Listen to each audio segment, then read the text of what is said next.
हिंदी पढ़ेंगे। और आज से हिंदी हम रोज़ एक टॉपिक पढ़ेंगे, चैप्टर वाइज बिल्कुल, और विस्तृत अध्ययन करेंगे, चाहे वो साहित्यिक हिंदी हो चाहे वो व्याकरण हिंदी हो। दोनों हिंदी, चाहे व्याकरण हो या साहित्य, विस्तृत पढ़ेंगे। रोज़ एक चैप्टर पढ़ेंगे। आइए आज हम देखते हैं। और ये हिंदी जो है सबके लिए महत्वपूर्ण होगी, चाहे वो कंपटीशन एग्ज़ाम हो, चाहे टीजीटी हो, चाहे पीजीटी हो, चाहे रेलवे हो, कोई भी हो, जहाँ जहाँ हिंदी पूछी जाती है सब जगह ये हिंदी हमारे लिए महत्वपूर्ण रहेगी। विस्तृत अध्ययन करेंगे। चलिए शुरुआत करते हैं आज हिंदी।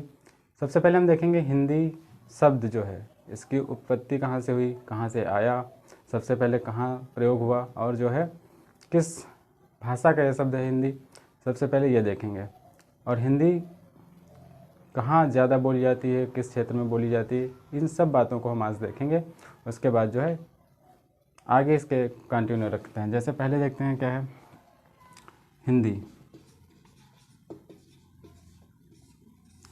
अब हिंदी शब्द की उत्पत्ति कहाँ से हुई पहले ये देखेंगे हम लोग। हिंदी शब्द की उत्पत्ति, अब हिंदी शब्द की उत्पत्ति कहाँ से होगी पहले ये देखेंगे। देखिए दोस्तों, माना यह जाता है जैसे हिंदी जो, जैसे हम भारत का नक्शा बनाते हैं पहले, फिर समझते हैं आसानी से। जैसे ये मान लीजिए ये हमारा भारत का नक्शा है, ऐसे करके पूरा जो है ऐसे। अब ये जो भाग है ये हमारा उत्तर पश्चिम भाग है। तो पहले क्या होता था, भारत आने का एक ही रास्ता था, यानी कि इधर तो अरब सागर हमारा हो गया, इधर हो गया अरब सागर, और इधर चाइना, तिब्बत और पहाड़ियाँ, पहाड़, हिमालय पर्वत हो गया, और इधर भी क्या हो गया, इधर हिंद महासागर हो गया, यानी कि पूरा ये पानी से घिरा हुआ क्षेत्र था। इधर हो गया हमारा बंगाल की खाड़ी। यानी कि पहले भारत आने का सिर्फ एक ही रास्ता था, ये वाला। इधर से ही सब आते थे भारत, जितने भी विदेशी आक्रांता, आक्रमणकारी, जो कुछ भी आए, यात्री हों या जिनको भी भारत आना होता था, सिर्फ एक ही रास्ता था, उत्तर पश्चिम का रास्ता।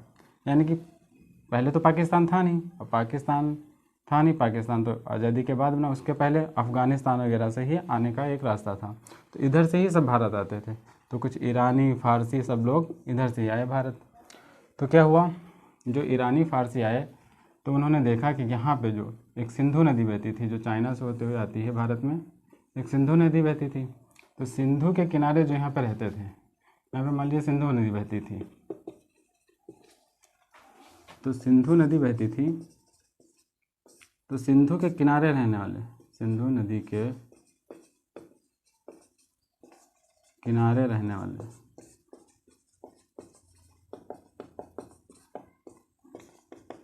लोगों को सिंधुवासी कहा जाता था।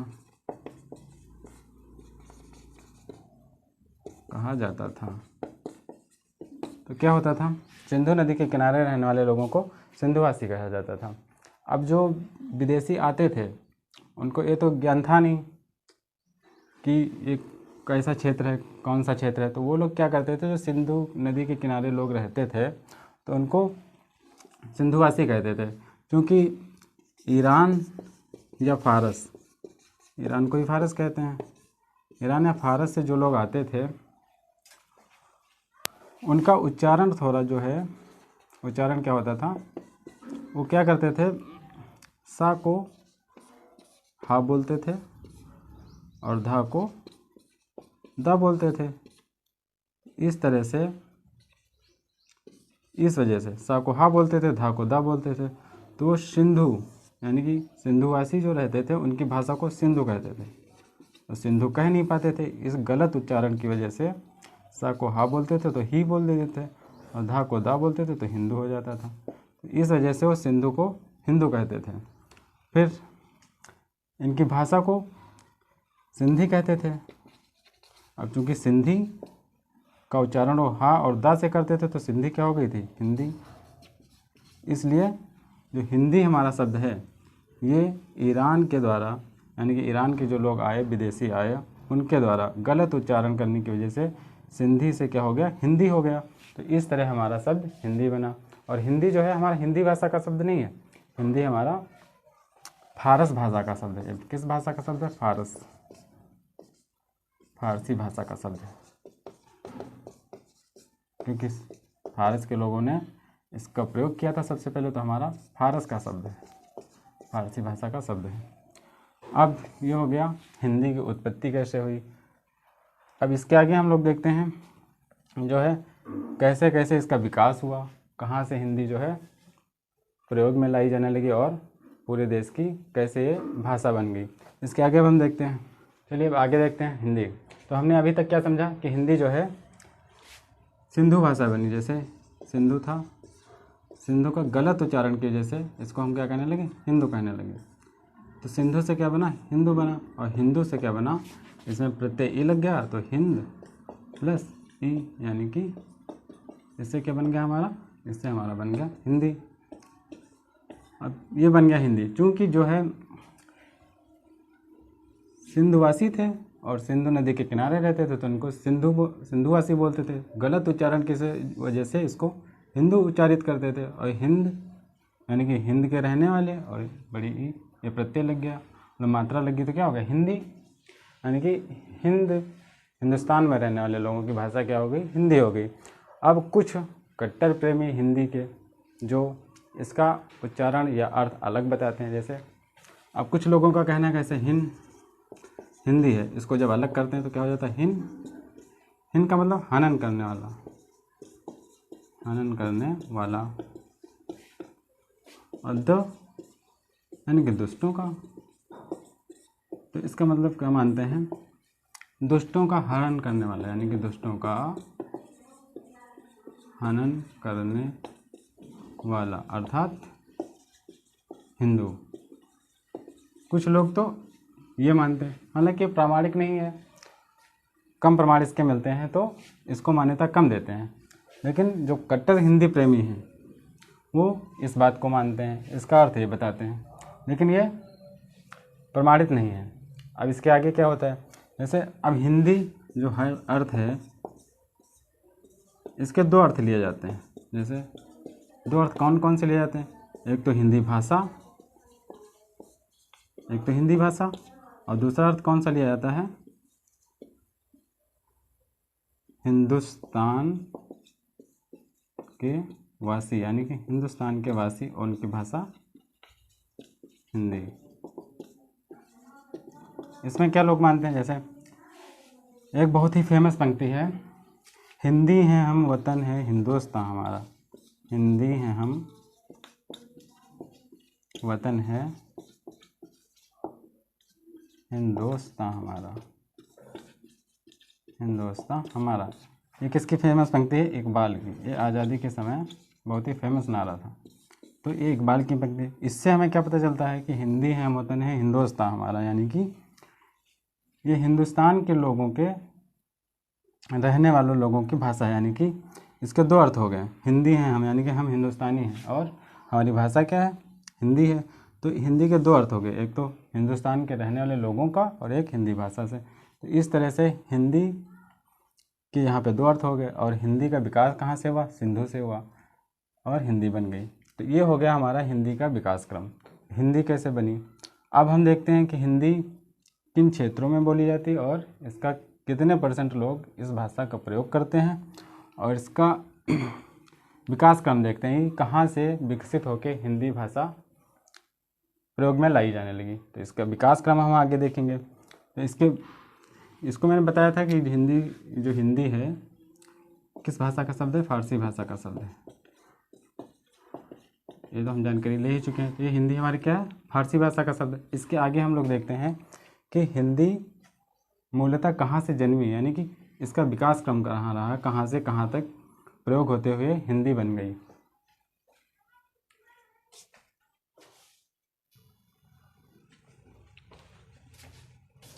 अब हम देखते हैं हिंदी भाषा का विकास कैसे हुआ। तो हेडिंग क्या डालेंगे? हिंदी भाषा का विकास। हिंदी भाषा का विकास। हिंदी भाषा का विकास कैसे हुआ, पहले हम ये जानते हैं। हिंदी जो है पूरे विश्व में लगभग 3000 भाषाएं बोली जाती हैं। 3000 भाषाओं में हिंदी जो है हमारी एक भाषा है। तो हिंदी का विकास कैसे हुआ पहले हम ये जानते हैं। तो इसमें अगर हम लिखना चाहें तो लिख सकते हैं लगभग 3000 भाषाओं में हिंदी भी एक भाषा है। विश्व में लगभग 3000 भाषाएं बोली जाती हैं। अगर यहाँ पे जोड़ना चाहें तो जोड़ सकते हैं विश्व की लगभग 3000 भाषाओं में हिंदी भी एक भाषा है। अब हिंदी जो है हमारी किस भाषा परिवार में आती है? तो हिंदी हमारी जो है हिंदी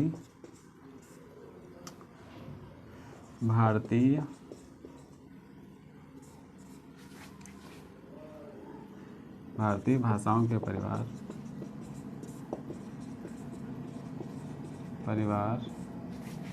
में भारोपीय भाषा परिवार के अंतर्गत आती है। भारोपीय भाषा परिवार के अंतर्गत आती है,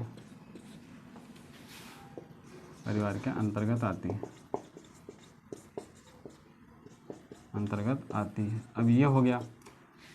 अब कौन कौन से भाषा परिवार हैं पहले हम ये देख लेते हैं। तो प्रमुख भाषा परिवार कौन कौन से हैं ये देख लेते हैं। भाषा परिवार ये हेडिंग डालेंगे। अब कौन कौन से भाषा परिवार हैं ये देख लेते हैं। भारत में तो नंबर 1 देखते हैं, नंबर 2 देखते हैं, नंबर 3 और नंबर 4। तो 4 भाषा परिवार हैं। तो 4 भाषा परिवार कौन कौन से हैं ये हम देख लेते हैं पहले। तो हम पहले देते हैं एक, पहला हमारा भारोपीय भाषा परिवार, भारोपीय भाषा परिवार, और एक द्रविड़ भाषा परिवार, और एक है ऑस्ट्रिक भाषा परिवार, और एक है चीनी तिब्बती भाषा परिवार। अब ये भाषा परिवार हैं 4। अब कितने % लोग इन भाषाओं को बोलते हैं पहले हम ये देख लेते हैं। कितने % लोग ये भाषाओं को बोलते हैं? तो भारोपीय भाषा परिवार लगभग 73% लोग, 73% लोग जो है भारोपीय भाषा परिवार का प्रयोग करते हैं। और द्रविड़ इसको बोलने वाले 25% हैं, और ऑस्ट्रिक इसको बोलने वाले हैं 1.3%, और चीनी तिब्बती 0.7%। तो ये हो गए 4 भाषा परिवार और इनके बोलने वालों का परसेंटेज हो गया। अब जो है ये जो भारोपीय भाषा परिवार है, यानी कि ये जो भाषा परिवार है, इसको कितने खंडों में विभाजित किया गया पहले हम ये देखेंगे। अब ये हम देखते हैं जो हमारा भारतीय आर्य भाषा है, इसके 3 काल कौन कौन से हैं। अभी जो बताया था यहाँ पे वही तीनों काल को, उनका समय देख लेते हैं, उसके उदाहरण देख लेते हैं। तो नाम हो जाएगा प्राचीन भारतीय आर्य भाषा नंबर 1। इसके 3 कॉलम बना लेते हैं। एक हो जाएगा प्राचीन भारतीय आर्य भाषा, प्राचीन भारतीय आर्य भाषा, एक ये हो जाएगा। इसका समय देख लेते हैं कब से कब तक है। इसका समय है 1500 ईसा पूर्व से, 1500 ईसा पूर्व से 500 ईसा पूर्व, इसका प्रयोग काल का समय हो गया। अब इसके उदाहरण देख लेते हैं, इसमें क्या क्या था मतलब। तो इसमें था हमारा, पहले हम ये देख लेते हैं प्राचीन भारतीय। अब नंबर 2 हो जाएगा मध्यकालीन भारतीय आर्य भाषा, मध्यकालीन भारतीय आर्य भाषा। अब इसका प्रयोग कल क्या था, ये 500 ईसा पूर्व था, ये हो जाएगा 500 ईसा पूर्व से 1000 ईस्वी, ये हो जाएगा 1000 ईस्वी। ये ईसा पूर्व है, ईसा मसीह के पूर्व का समय। ये है 1000 ईस्वी, यानी कि ईसा मसीह के जन्म के बाद का समय। तो ये हो जाएगा। और नंबर 3 हो जाएगा आधुनिक भारतीय आर्य भाषा, आधुनिक भारतीय आर्य भाषा, ये तीसरा हो जाएगा काल। तो इसका समय क्या रहेगा, 1000 ईस्वी से अब तक, यानी कि ईस्वी में आ गया। जो इस समय काल चल रहा है, समय चल रहा है वो 1000 ईस्वी से अब तक। अब इसके उदाहरण देख लेते हैं। प्राचीन भारतीय आर्य भाषा में कौन कौन सी भाषाएं थी पहले ये देख लेते हैं। इसमें क्या था, वो हमारी वैदिक संस्कृत, वैदिक संस्कृत और लौकिक संस्कृत, लौकिक संस्कृत, ये हमारा इसमें था। अब मध्यकालीन में कौन कौन सी भाषाएं, इसमें था पाली भाषा, प्राकृत भाषा और अपभ्रंश भाषा। अपभ्रंश, ये 3 भाषाएं मध्यकालीन भारतीय आर्य भाषाएं थी। अब ये आधुनिक भारतीय आर्य भाषा, इसमें कौन सी भाषाएं थी ये देख लेते हैं। तो इसमें हमारी भाषाएं थी प्राचीन, और इसमें आजकल की भाषा जैसे हिंदी भाषा हो गई हमारी, हिंदी भाषा और हिंदीतर भाषा, यानी कि हिंदीतर भाषाएं कौन होती हैं, हिंदीतर भाषाएं जैसे हिंदीतर भाषा में हम क्या लिखें, जैसे आजकल जो बोली जाती हैं असमिया हो गई, जैसे असम में बोले जाने वाली बंगाली हो गई, पंजाबी हो गई, सिंधी हो गई और उड़िया हो गई, यानी कि वो 22 भाषाएं जो हमारे संविधान में हैं वो क्या हो गई, हिंदी और हिंदीतर भाषाएं होंगी। तो हिंदी तो अलग भाषा है और हिंदीतर भाषा यानी कि असमिया, बंगाली, पंजाबी, यानी कि जो अलग अलग राज्यों में और क्षेत्रों में बोली जाती, तो ये हमारी भाषाएं हो गई। अब इनको प्राचीन भारतीय आर्य भाषा, मध्यकालीन भारतीय आर्य भाषा, आधुनिक भारतीय आर्य भाषा। अब इनको हम अलग अलग देखेंगे। प्राचीन भारतीय आर्य भाषा में कौन कौन सी भाषाएं थी, मध्यकालीन भाषा में कौन सी भाषाएं आती हैं और इसमें कौन सी भाषाएं थी, ये बिल्कुल हम अब अलग अलग देखते हैं।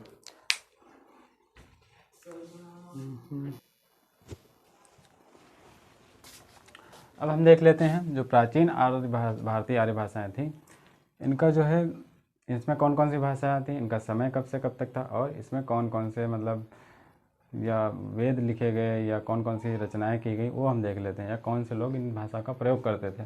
जैसे ये हो गया। तो प्राचीन भारतीय आर्य भाषा में संस्कृत भाषा है तो नंबर का हो जाएगा, एक थी वैदिक संस्कृत, वैदिक संस्कृत, और दूसरी क्या थी, लौकिक संस्कृत थी, लौकिक संस्कृत। अब ये 2 भाषाएं थी। अब इसका प्रयोग काल कब से कब तक था ये देख लेते हैं और इसका कब से कब तक था। तो ये जो है ये 3 कॉलम हैं इसके। वैदिक संस्कृत हमारी थी 1500 से 1500 ईसा पूर्व से 1000 ईसा पूर्व, ये थी वैदिक संस्कृत। और लौकिक संस्कृत हमारी कब से कब तक थी, 1000 ईसा पूर्व से, ये हमारी थी 1000 ईसा पूर्व से लेकर के थी हमारी 500 ईसा पूर्व तक। अब ये जो भाषा है वैदिक संस्कृत, वैदिक संस्कृत में कौन कौन से रचनाएं की, जैसे नाम से ही पता चल वैदिक संस्कृत, इसमें वेद लिखे गए, ये ऋषि मुनियों की भाषा थी, वेद लिखे गए, पुराण लिखे गए और बड़े बड़े ग्रंथ लिखे गए जो हमारे ऋषि मुनि भाषा का प्रयोग करते थे वो वैदिक संस्कृत थी। जैसे इसमें 4 वेद लिखे गए, 4 वेद, जैसे कौन कौन से वेद, ऋग्वेद, यजुर्वेद, सामवेद और अथर्ववेद। और ये किसकी भाषा थी, ऋषि मुनियों की भाषा थी, ऋषि मुनियों की भाषा। ये हमारी वैदिक संस्कृत थी। अभी है लौकिक संस्कृत। लौकिक संस्कृत में जो है जैसे बड़े बड़े ग्रंथ हम देखते हैं, जैसे हो गया रामायण, महाभारत, ये ग्रंथ लिखे गए, तो ये हमारे लौकिक संस्कृत में ग्रंथ लिखे गए। और ये जो हमारे वैदिक संस्कृत में ग्रंथ लिखे गए, तो इसका भाषा प्रयोग 1500 से 1000 ईसा पूर्व था, लौकिक का 1000 से 500 ईसा पूर्व था। अब ये नंबर 1 थी। अब नंबर 2 पे हम देखते हैं जो हमारी मध्यकालीन भारतीय आर्य भाषा थी, मध्यकालीन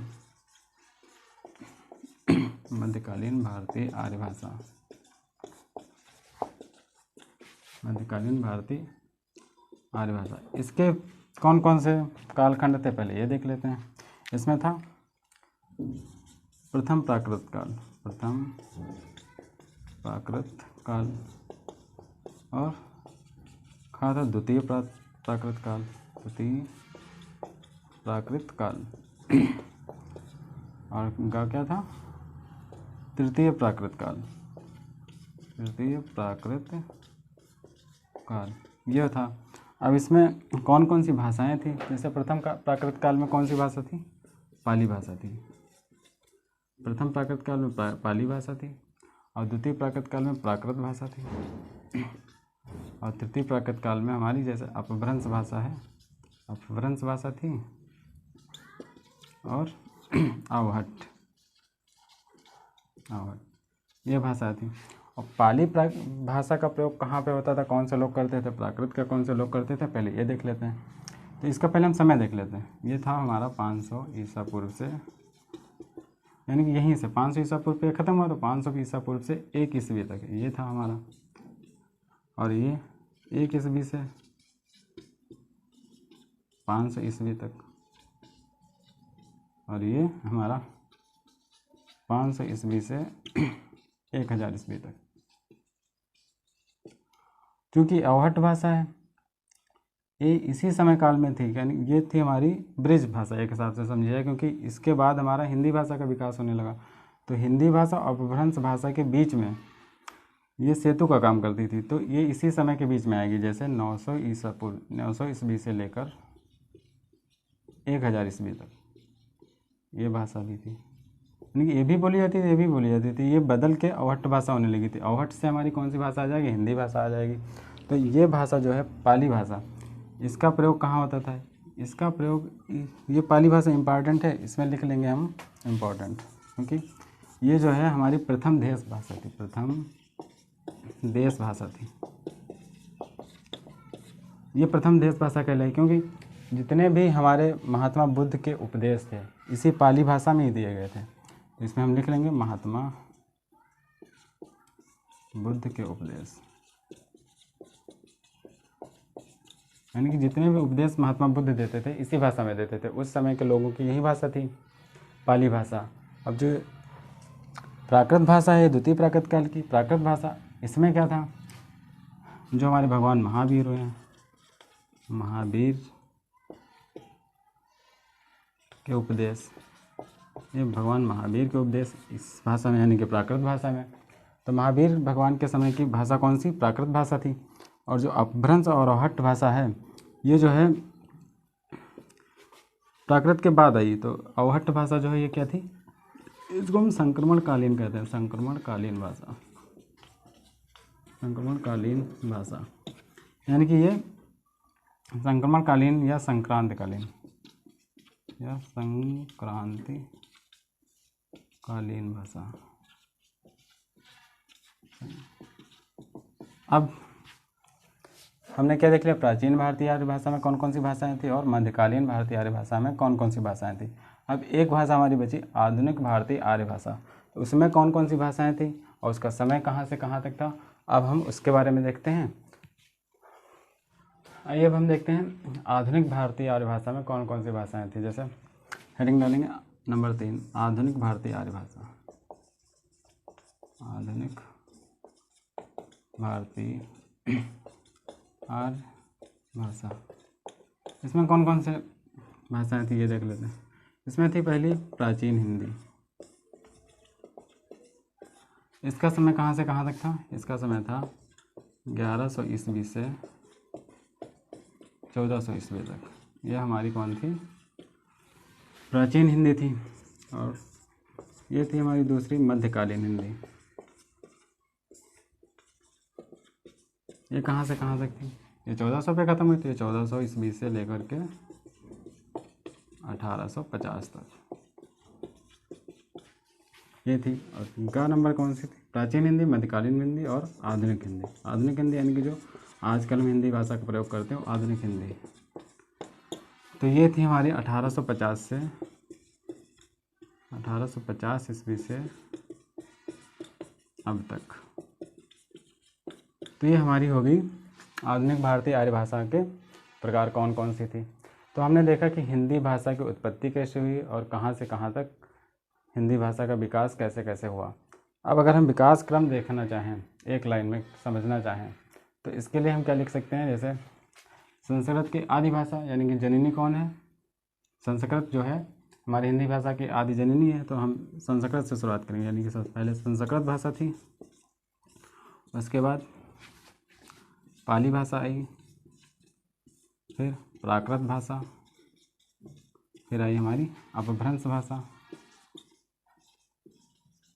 अपभ्रंश भाषा, और उसके बाद हमारी आई यानी कि अवहट्ट।